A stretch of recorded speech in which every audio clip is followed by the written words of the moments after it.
Com essa questão geopolítica ali na Europa, né? Continente que a gente esperava que nunca mais ocorresse uma guerra de grandes proporções, desde 1945, com o desastre da Segunda Guerra Mundial, com o horror da Segunda Guerra Mundial, mas a Europa continua tendo conflitos regionais, muitos conflitos regionais. O debacle do comunismo não foi suficiente para se chegar a uma situação de paz eterna na Europa. Aí, no caso, não é mais uma disputa entre dois sistemas, comunismo e capitalismo. É uma disputa geopolítica, de poder, de territorial. A Rússia é o maior país do mundo, né, em extensão territorial, mas a parte asiática, ela tem pouca população, a parte gelada, é difícil a vida lá, né?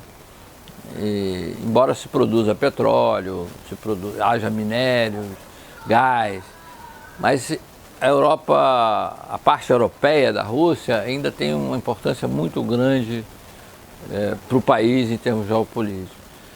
E a Rússia percebe, e acho que foi um erro do Ocidente, de que os seus antigos inimigos, né, que agora são potencialmente aliados, e esses países estão se aliando meio contra a Rússia, nem se afastando da Rússia, se aliando na União Europeia, na parte econômica, na parte política, mas também na parte militar.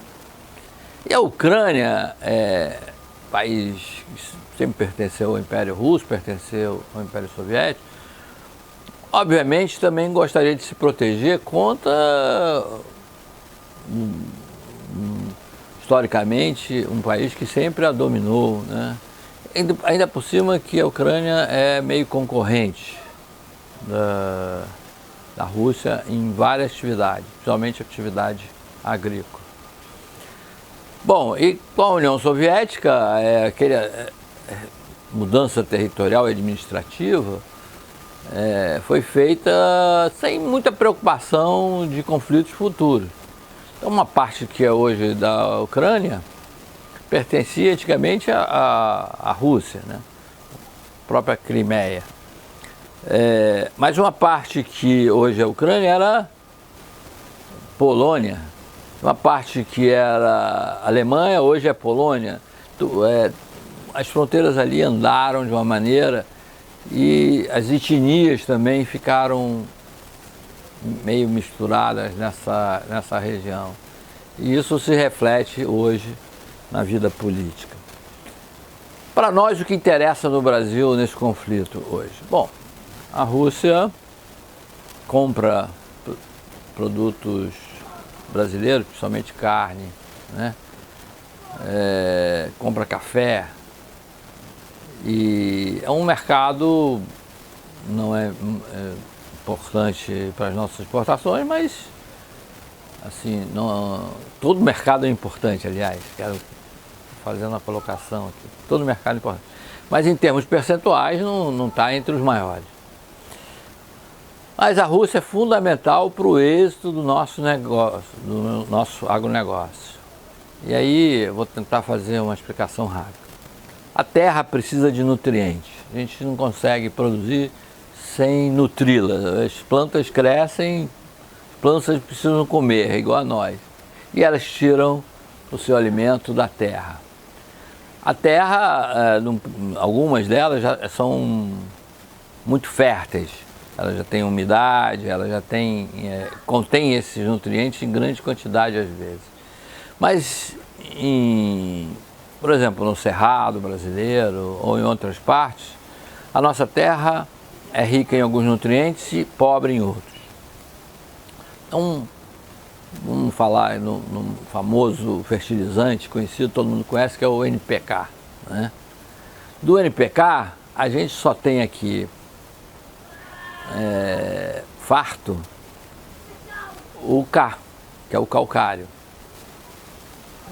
Calcário aqui também serve para a produção de cimento, por exemplo. Calcário a gente tem fartamente, numa distância não muito grande das áreas de produção. Então o que as empresas fertilizantes têm que fazer? Tem que importar os outros componentes, fazer a mistura, né? As empresas fertilizantes no Brasil são basicamente misturadoras desses componentes principais. E eles são importados, né? O Brasil produz muito pouco do nosso potássio. A gente tem algumas descobertas lá na Amazônia, mas ainda não se tornaram operacionais. Tem uma produção grande em Sergipe, mas que corresponde a 10% do nosso consumo, porque o agronegócio do Brasil está crescendo e está demandando mais fertilizantes. E isso aí pertenceu à Petrobras, essa mina, depois passou para o Vale do Rio Doce, mas é 10%. A própria Vale tentou produzir mais potássio na Argentina. Teve um grande projeto lá, na região da Patagônia, não muito distante, por exemplo, de Bariloche. Mas esse projeto ela abandonou, porque é muito complicado, ela sofreu até que pressões de corrupção, enfim, ela acabou abandonando esse projeto. Seria ótimo, porque pela distância, enfim, física entre os dois países, né? E a gente acaba cobrando da onde? Da Rússia, ou da Belarus, né? Que é a antiga Bielorrússia. Então a gente depende muito da Rússia para a produção de fertilizantes.